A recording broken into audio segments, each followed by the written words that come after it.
Bismillahirrahmanirrahim. Kita lanjutkan pengajian kita. Hari ini bahas tentang zakat. Zakat itu artinya apa? Qad aflaha zakkaha. Artinya sungguh beruntunglah orang yang menyucikan.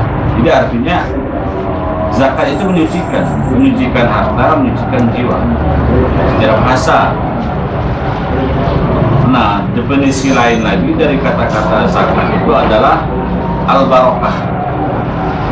Ya. Jadi harta itu menjadi berkah gara-gara zakati dan tumbuh. Ya. Jadi suci, berkah, tumbuh itu turunan dari kata-kata zakat. Zakat salah satu daripada rukun Islam. Siapa yang mengingkari zakat bagian dari rukun Islam maka hukumnya kafir. Tetapi siapa yang tidak berzakat dengan tetap percaya bahwasanya zakat adalah bagian dari rukun Islam, maka dia hanya berdosa, belum sampai pada derajat kafir. Dalam zakat itu ada namanya muzaki, orang yang mengeluarkan zakat. Ada lagi harta yang dikeluarkan zakat, macam-macam seperti kajian kita kemarin. Ada harta perdagangan, ya kan? Ada harta emas, ya.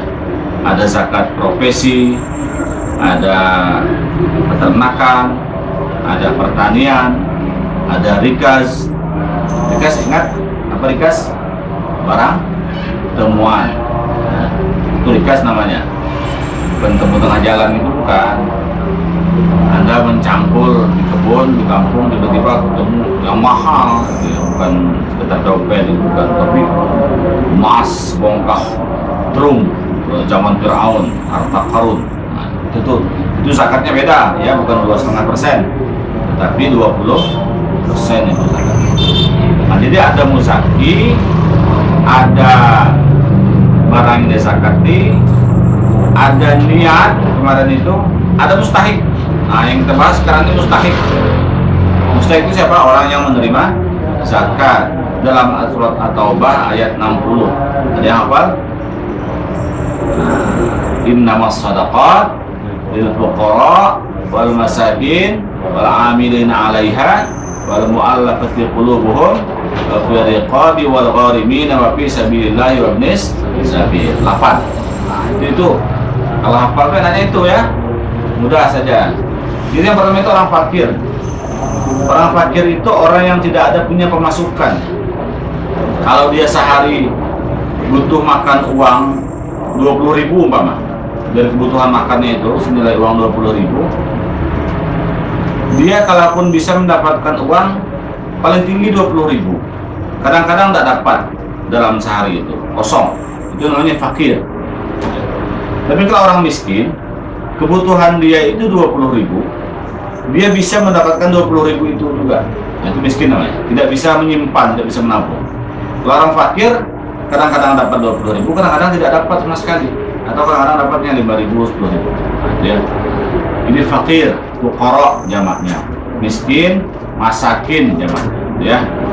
Nah, ini yang paling banyak dulu yang harus diberikan kalau untuk zakat fitrah, dalam konteks fitrah.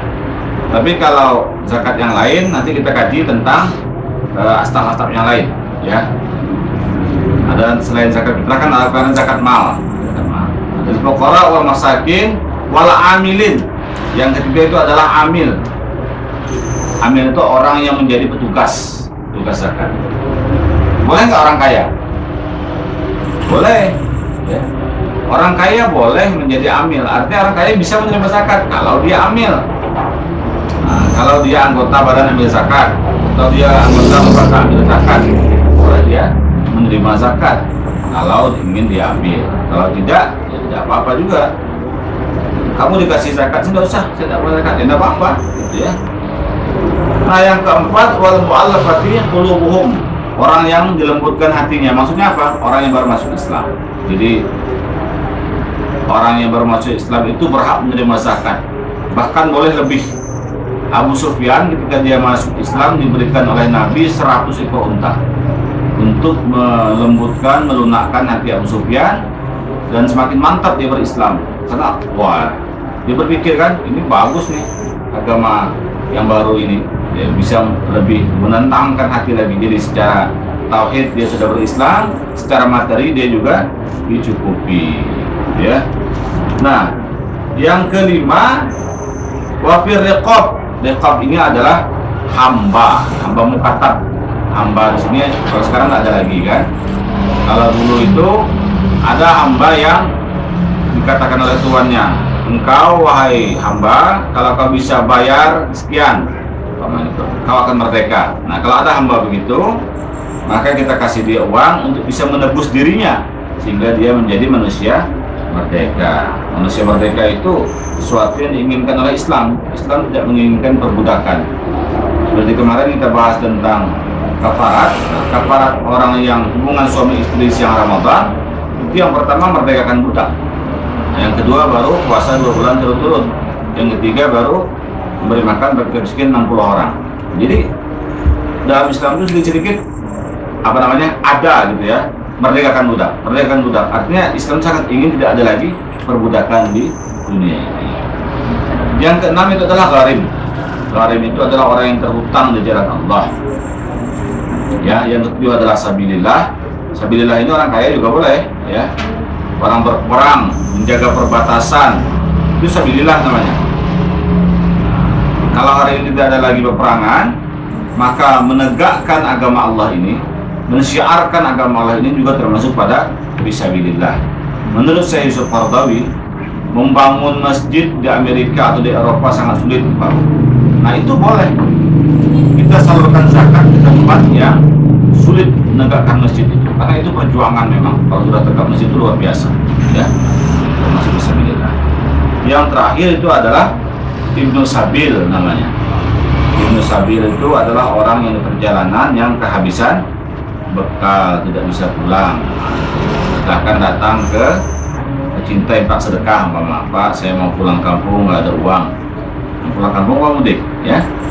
Itu diantara bahasan kita pada hari ini tentang mustahik zakat, baik zakat fitrah atau zakat mal. Nah, kalau zakat fitrah, yang diutamakan adalah yang dua yang saya sebutkan tadi itu, fuqara masakin, agar mereka cukup makan di hari Idul Fitri itu.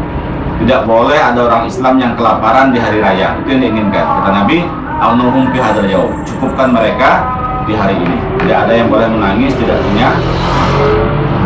Ada pertanyaan, Pak Sido? Kalau tidak ada, kita tutup saja dengan doa kafaratul majlis.